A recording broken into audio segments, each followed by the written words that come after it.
So just say hello, everyone. Welcome to, this is the MeCCSA Radio Studies Network Reading Group. This is a question and answer session with Dr. Hayes Mabweazara, about his chapter in the book, the Routledge Companion to Alternative and Community Media, called A Clash of Cultures, Pirate Radio Convergence and Reception in Africa. And we discussed this article in December, I believe, and Hayes has kindly agreed to come along and answer questions that were raised in that discussion, and also to talk more about the process and the paper itself. So now if I could ask you, Hayes, just to do a little introduction about yourself and the research and the context in general, that'd be great. Thank you. Well, I'm a journalism studies scholar primarily, currently teaching at the University of Glasgow within the Glasgow University Media Group. I've previously taught at Falmouth at the university, and as Jerry said, we connected, although we never actually got to meet at that particular point. I come from Zimbabwe. I'm Zimbabwean, and my research predominantly has focused naturally on the global South.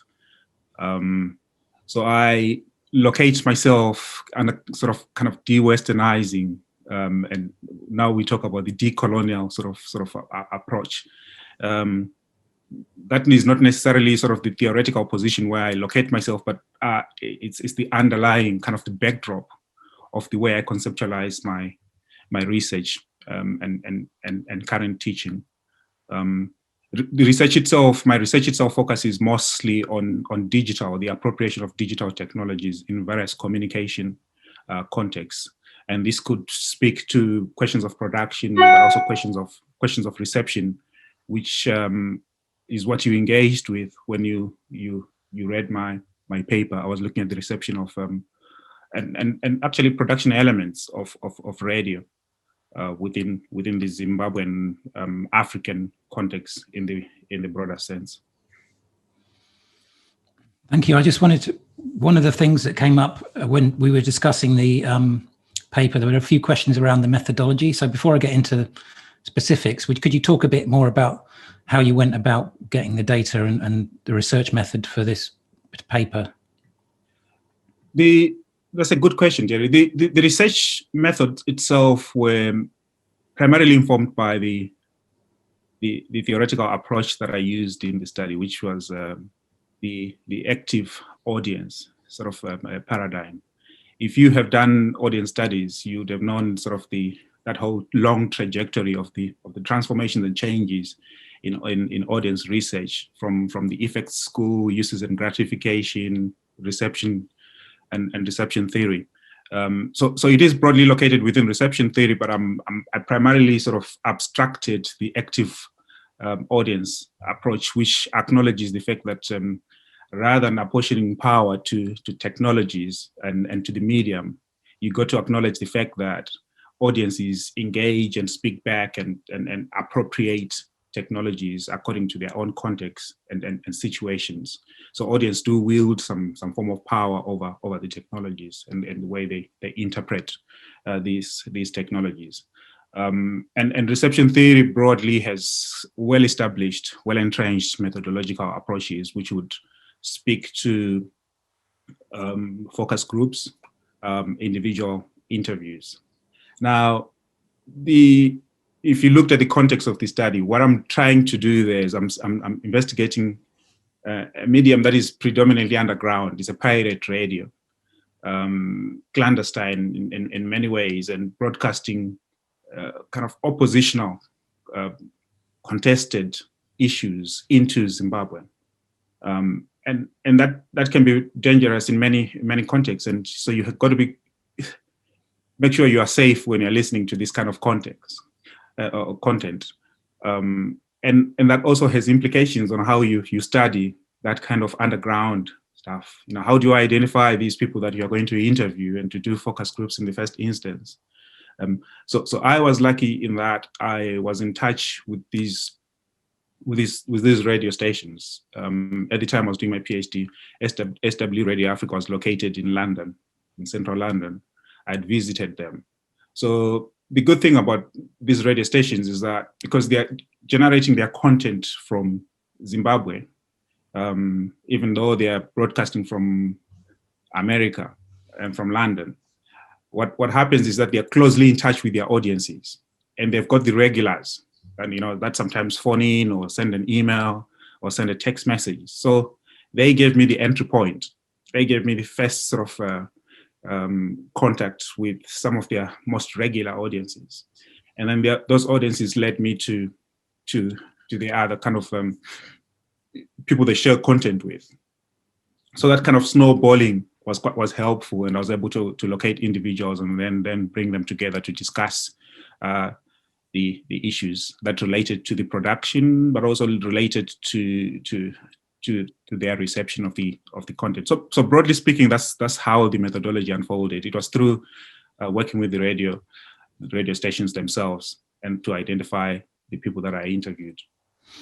Thanks. I've got a couple of questions that are about more specific about the methodology. So the first one is that we'd like to know more about how you selected the participants. Did you stratify by socioeconomic factors or other things like that, for instance?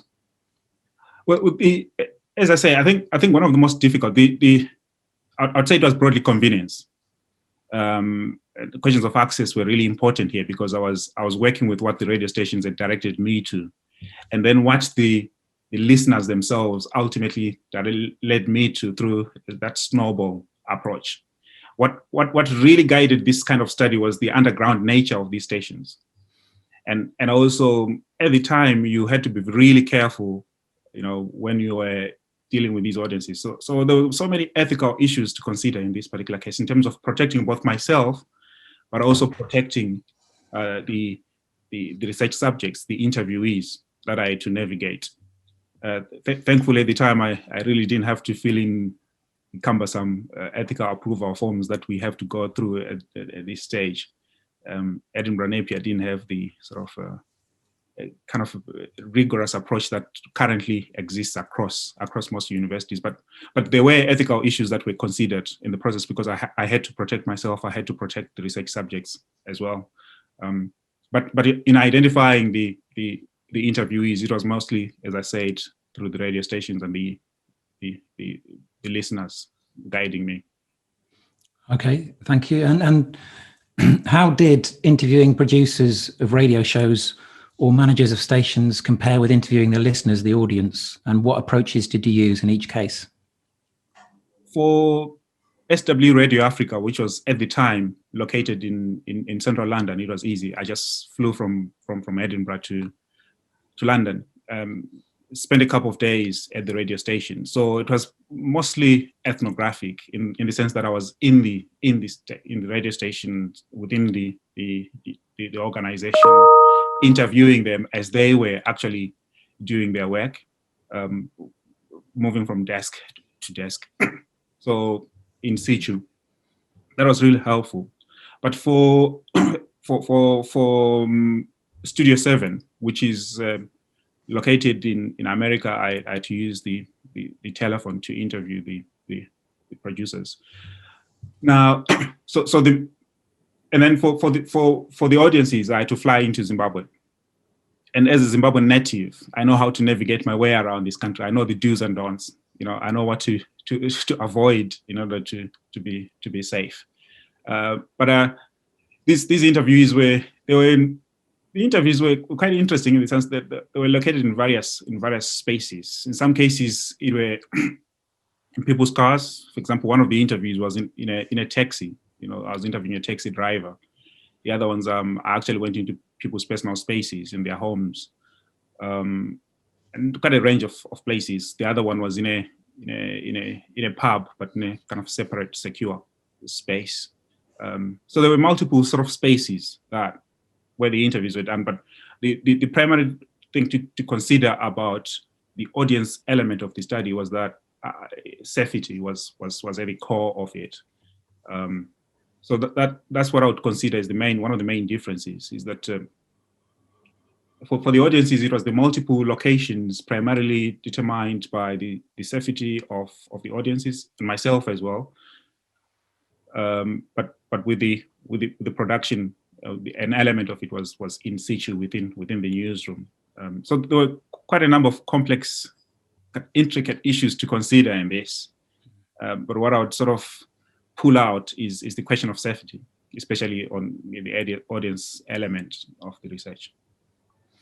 Thanks. I'll just say that if anyone wants to raise a question at any point with Hayes, then just either use the Zoom raise hand function or just raise your hand on the video, and I'll get to you. I've got one more question on methodology, though, or rather the process of gathering the data. And what came out of the meeting was that everyone really wanted to see, more of this data, and wondering whether you have any of this data that is available to see, or could you talk maybe anecdotally about some of the experiences that you had, when you were talking to the audiences and the station managers and so on? The project, as I said earlier on, was funded by Carleton University in collaboration with IDCR Canada, International Development Center in Canada. So there's a big report that I had to produce at the end of the project, and I have that. I can share it, I think, with members of this group. If you consider the fact that it's unprocessed, it's typical of most of these reports for research projects. You'd come across many typos and many sort of issues that are not well considered than you'd find in a proper publication. But the report is there, and it is detailed in terms of data.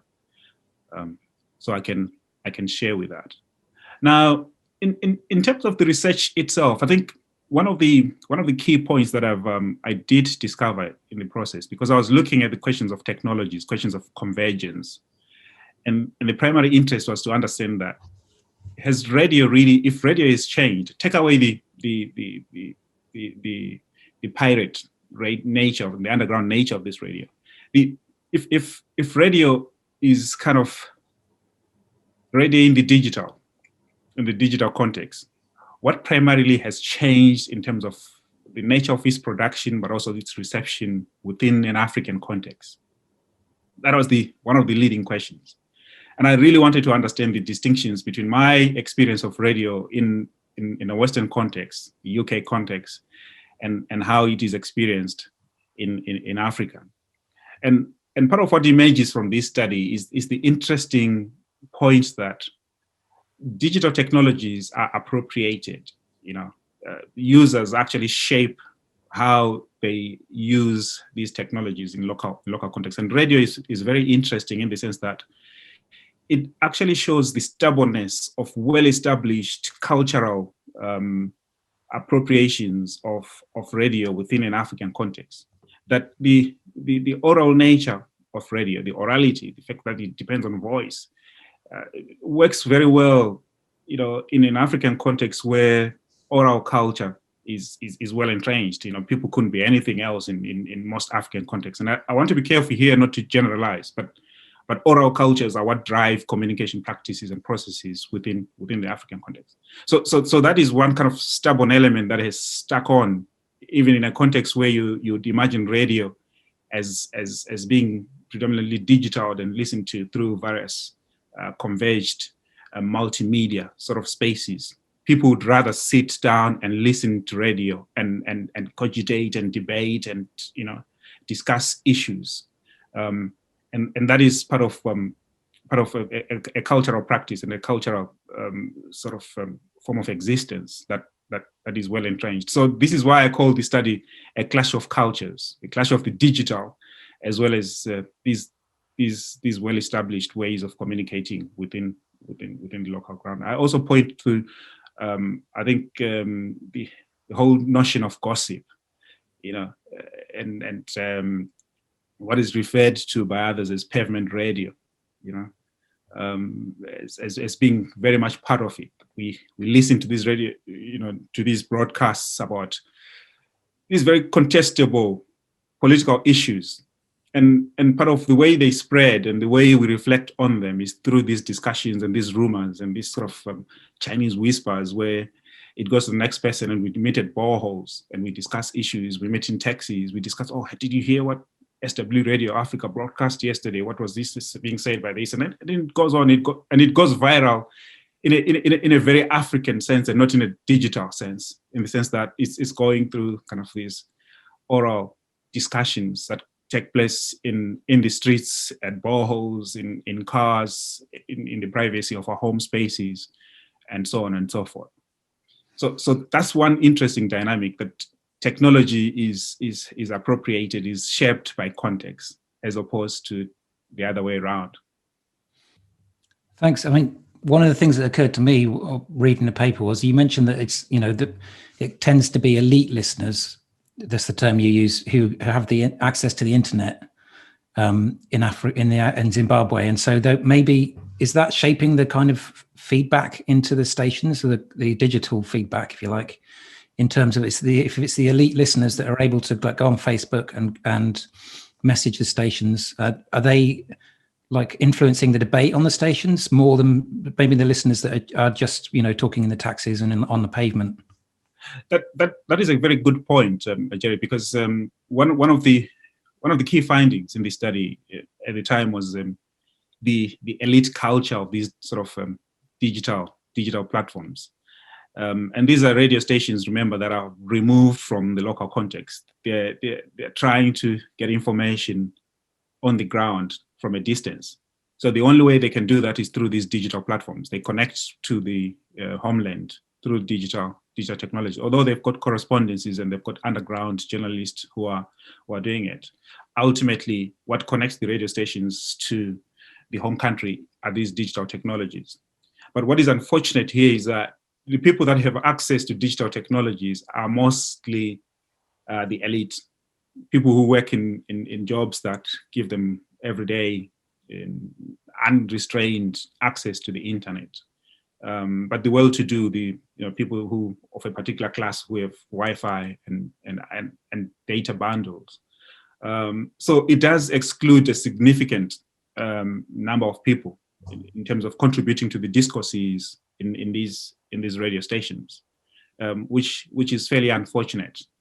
But what is also key is then that clash of culture that I was talking about. That ultimately, when it comes to listening, is people would rather listen to radio as we know it, rather than sort of these multiple online sort of spaces that are emerging with the radio. So it is exclusionary in many ways, and part of what explains that is questions of the digital divide and digital literacy levels within an African context. I think Rebecca has a question. Yes, thanks. I was just wondering if that's the case, does that mean that diasporic audiences end up having a significant influence on the content that's being broadcast?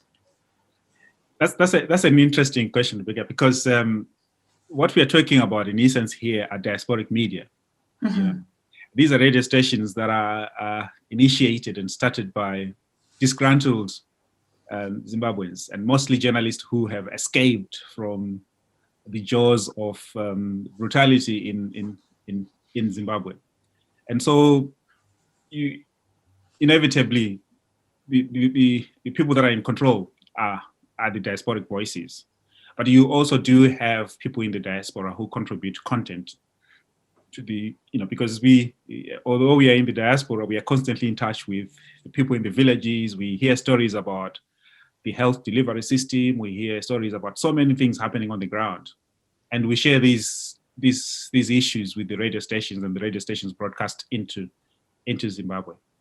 And also, because we are in a position of privilege in the UK, in the US, in South Africa, wherever we are, we have ready access to digital technologies, to the internet. So inevitably, the diaspora tend to skew the voices, if you want.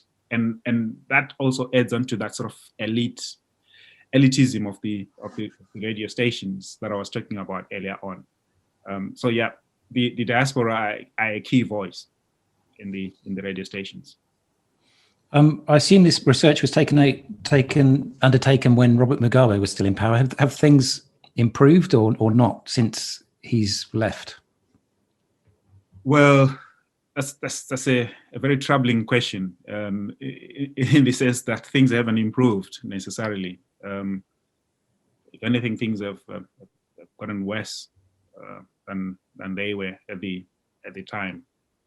But what is interesting when coming back to the research is that we are talking digital, and digital mutates. It is not constant. It changes all the time. And one of the things I was looking at when I was reflecting on this study was that, well, if I had done the study now, I would have found something really interesting about how WhatsApp, for example, is being used to circulate some of the broadcast from the broadcast content from the radio stations, because they do sort of circulate in various WhatsApp groups. You'd come across a broadcast from Studio 7, for example, and WhatsApp is quite pervasive across many African contexts. So it means there's a slight improvement and a change in the distribution, which is still attached to what I looked at, which is the mobile. At the time, it was just the circulation of text, but now we have more kind of circulation of voice through these WhatsApp and chat functions that are emerging. So is the kind of digital radio becoming more apparent in Africa since you wrote the paper? I think there are improvements in terms of access, especially if you look at how WhatsApp has been appropriated, both as a production tool, but also as a way of circulating content, and also as a way in which people sort of converse and discuss issues. I belong to a number of family WhatsApp groups. Time and again, you have a senior member of the family say, "Oh, did you hear this on this channel, on this radio channel? Is it true?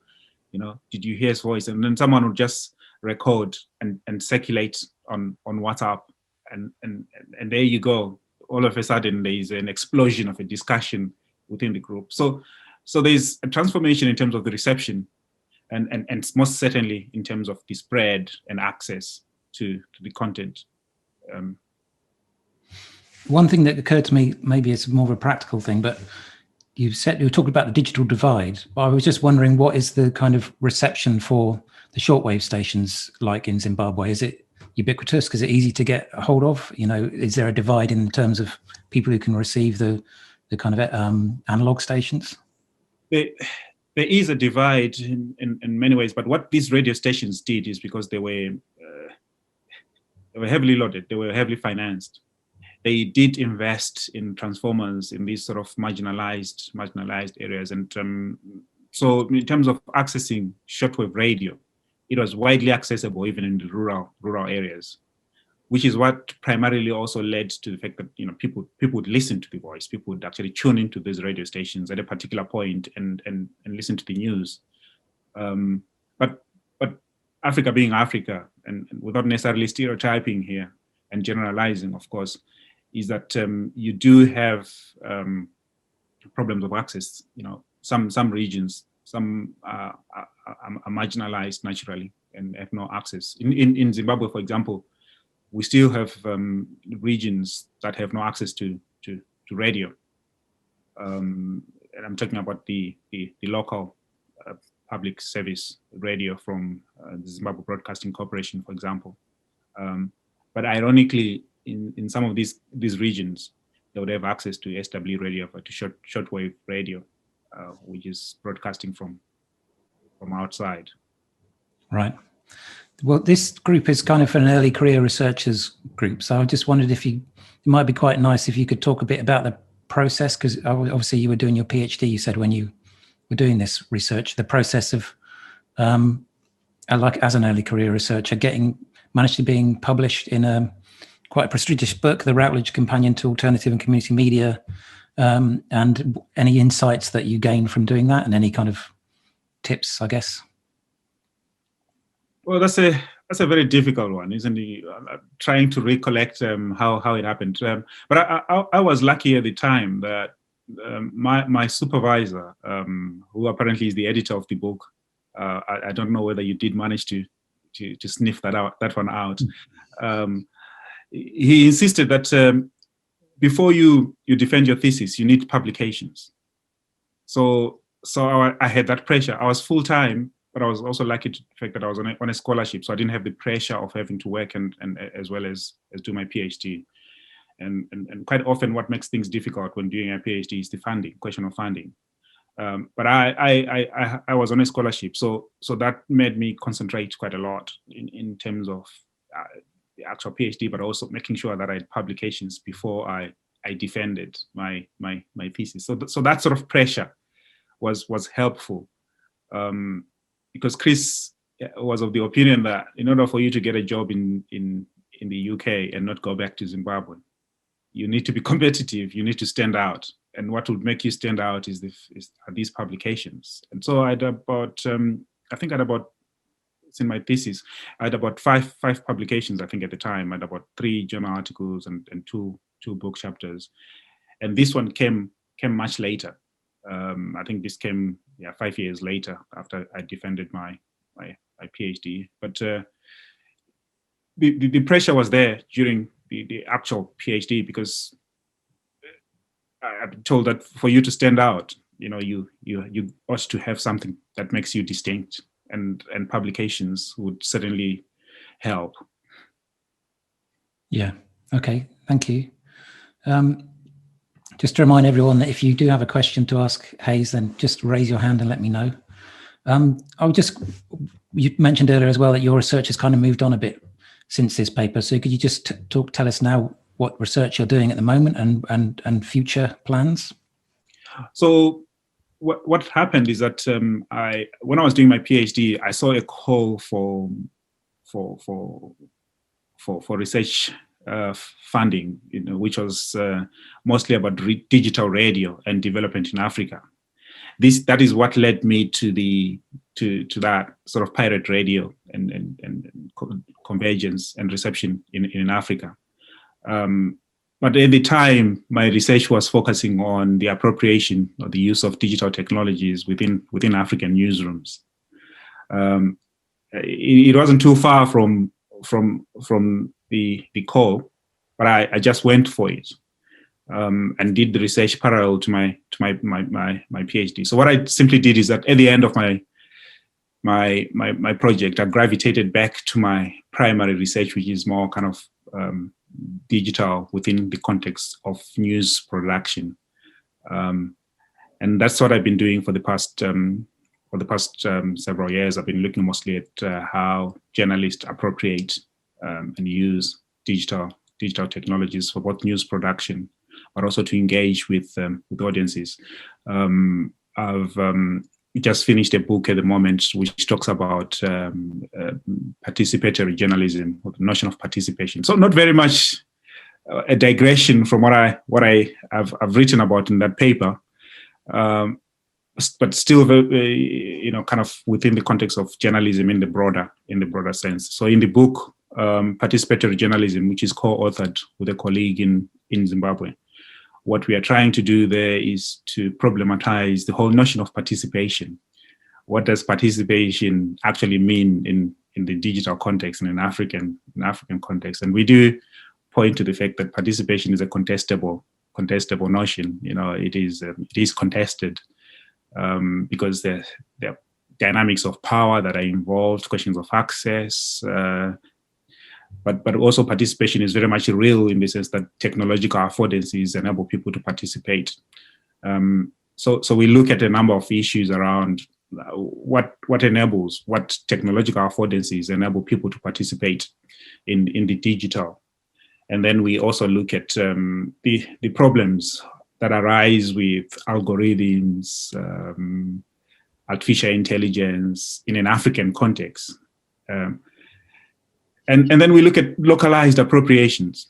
So 3 key elements: localized appropriations, which speak to what I was highlighting earlier on, that audiences sometimes also do have power to subvert, but also to go against the grain of what is expected in how technologies should be used in societies.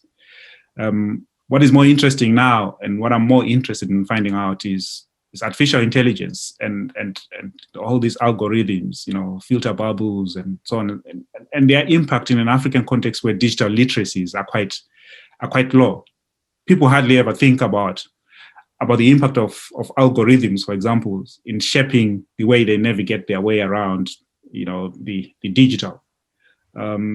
people look at what is on the surface, all the substrate nature that is hidden behind the scenes. It hardly ever occurs in people's minds when they're engaging with content, that they're being driven to this particular content by algorithms, by artificial intelligence, machine learning. That hardly ever occurs in people's minds, and that is troubling in the sense that if we go by the late 1990s celebration of digital, remember that wonderful euphoric moment when we all celebrated the internet and said, wow, this is the eureka moment. We now can deliberate, discuss unabated, no restrictions. And where we are now, where we are beginning to question the liberatory nature of digital technologies, we are in really a troubling moment, particularly for the global South, where access, literacies are different, and because this digital is not as liberatory as initially envisaged, as initially celebrated, and so there are issues, and I think we should be spending more time researching that and unpacking and debunking the challenges associated with that, and making sure that the world is aware about sort of these hidden challenges of the digital that has gone awfully wrong in many ways. Thank you very much. I believe Joe has a question. Oh, thank you. Yes, Hayes, I found some other of your publications online, and this chapter too, there are several places where what you've said, even though it's based on research in Africa, is so relevant for research I've done just on UK type stuff.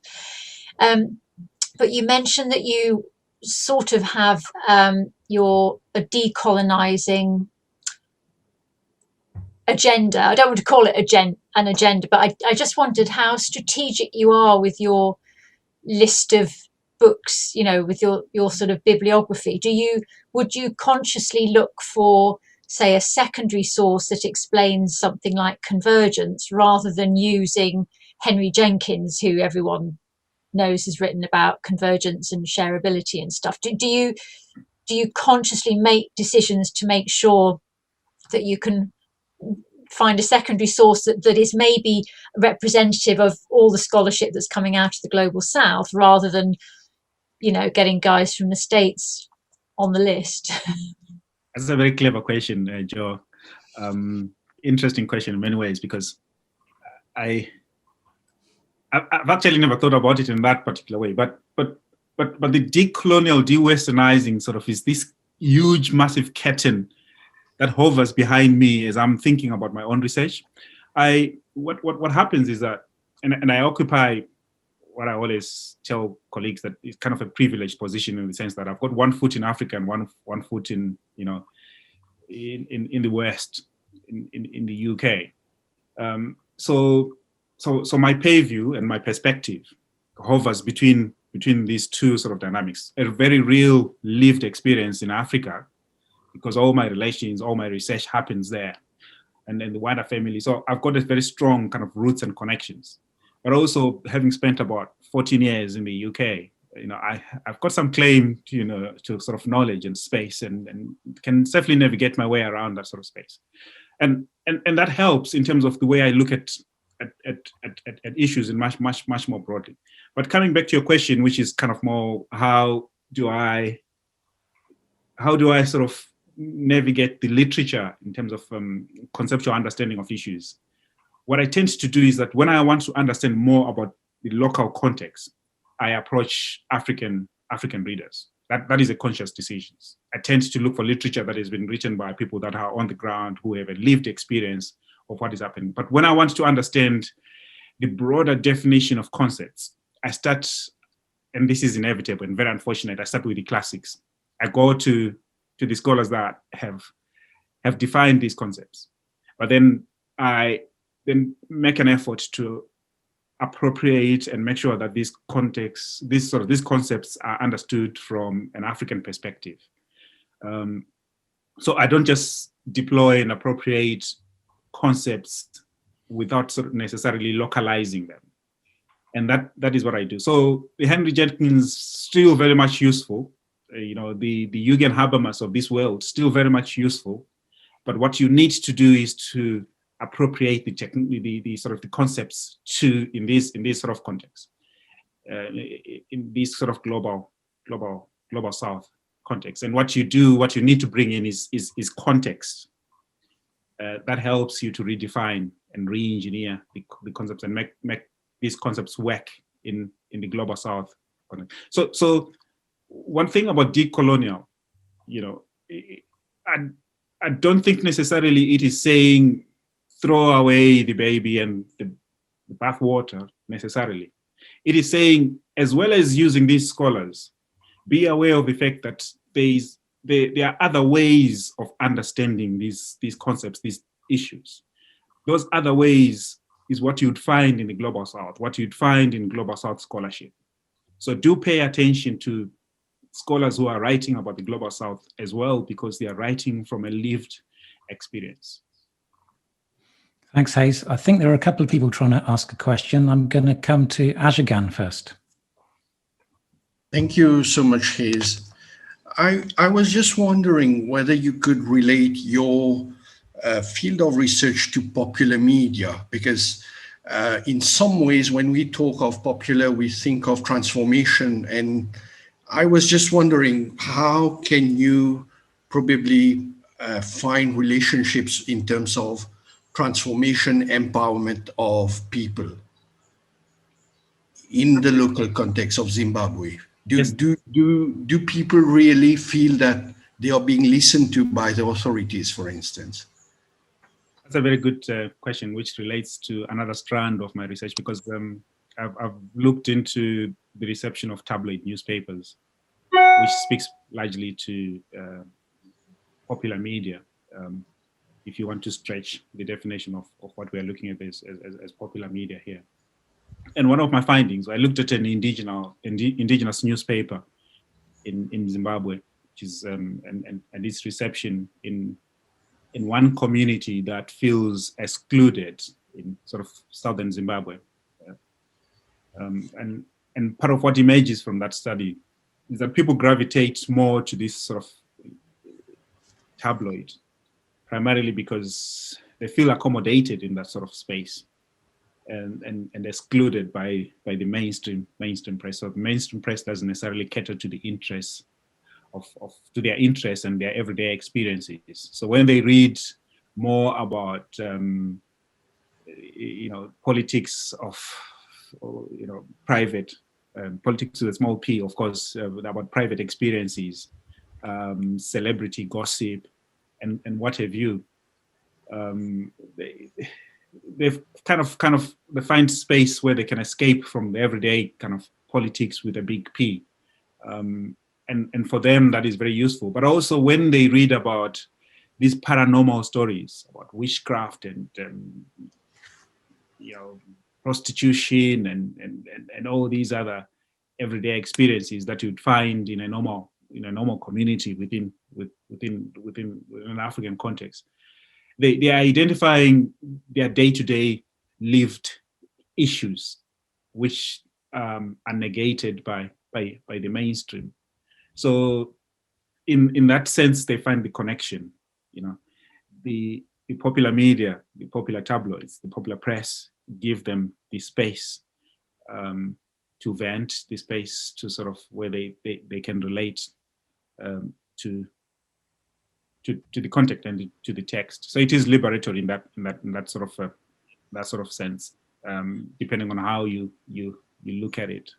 If you avoid kind of an elitist interpretation of what news should be, then you can see how these sort of popular spaces are also playing a very useful role in terms of liberating and giving people alternative spaces for engaging with their real experience, everyday experiences.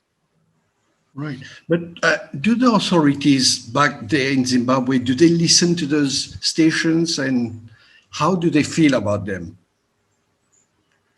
They as I say, I think it is about identifying yourself in these spaces. It is about sort of locating your everyday experiences locating your voice within the content, and that is what draws people into these stations, as opposed to the state-regulated, state-controlled sort of mediums and outlets. But these kind of alternative, popular, including radio stations, give them a space where they can locate themselves, where they can identify themselves. So that is one central element, one central sort of key reason why people are drawn to the stations is because they can relate to the content. Thanks, Hayes. I think I saw Elena put her hand up to ask a question. Thank you, Hayes, for very interesting discussion and very interesting research on pirate radio. I'm wondering about the characteristics of pirate radio, and you also make use of digital pirate radio. Is it digital something equal to online radio, and about the characteristics of this? This is like the first question. Also, I am looking for the popularity of this medium, pirate radio, in Zimbabwe. If any facts of this popularity of the station. And another one about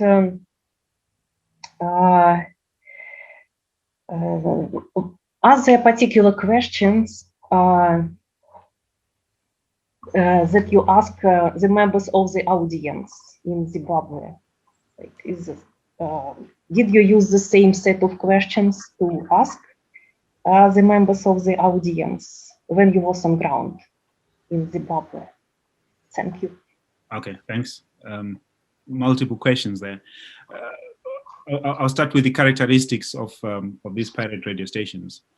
I think what I'm talking about here when I talk about digital pirate radio stations, I think one of the terms that I use in that paper is we are seeing an ecological reconfigurations of radio, I think in African context.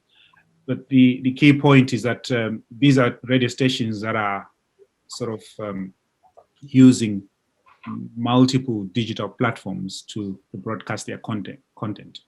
But what makes them pirate is that they're underground, they're clandestine, they're broadcasting from outside the country, and they're broadcasting mostly oppositional content.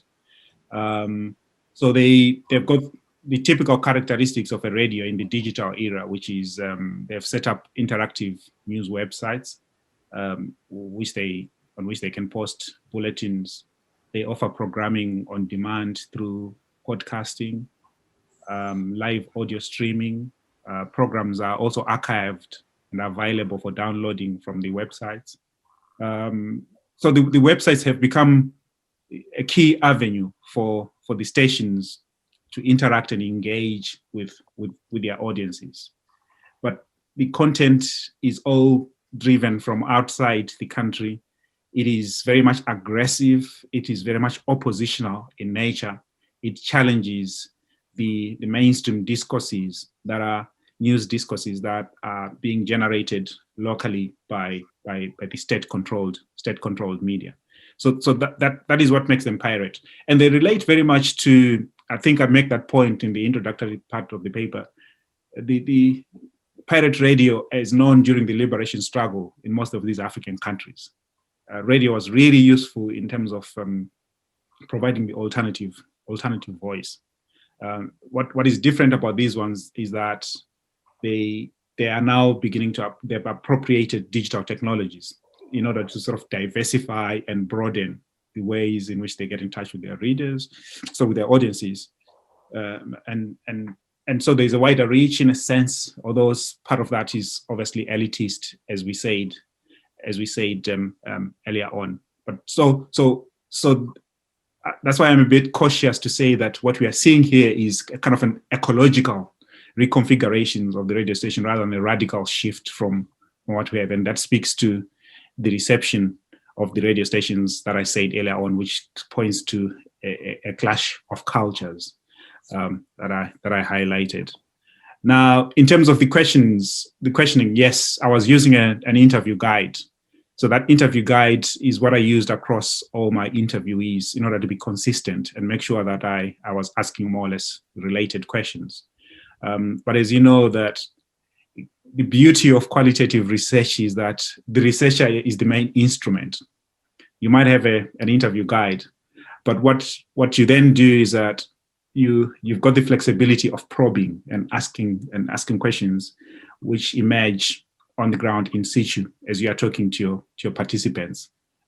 So you become the main instrument in that particular sense, and you can relate and you can make connections between one interview and the next interview.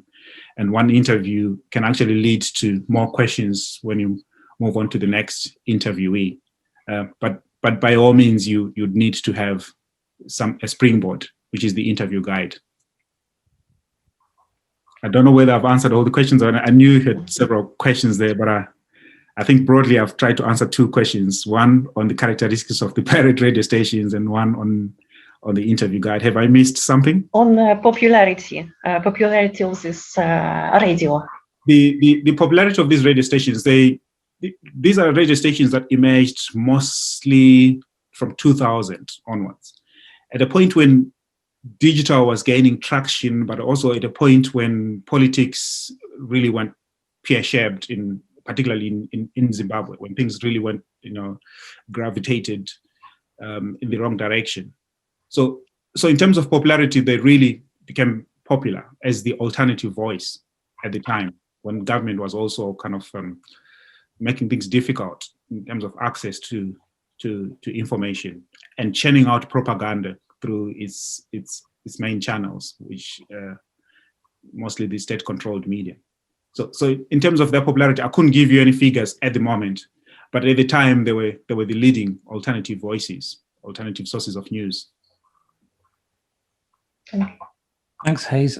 We've got time for one very quick question. If anyone wants to put their hand up, or I will just ask a question that I have, it's not really a question, but one of the things that came out of my reading of it was I thought was an original thought and quite interesting, was this idea that, in the global north, we think of the digital divide as the people who can either afford to get broadband internet or, in an area where they're not too rural and it's accessible.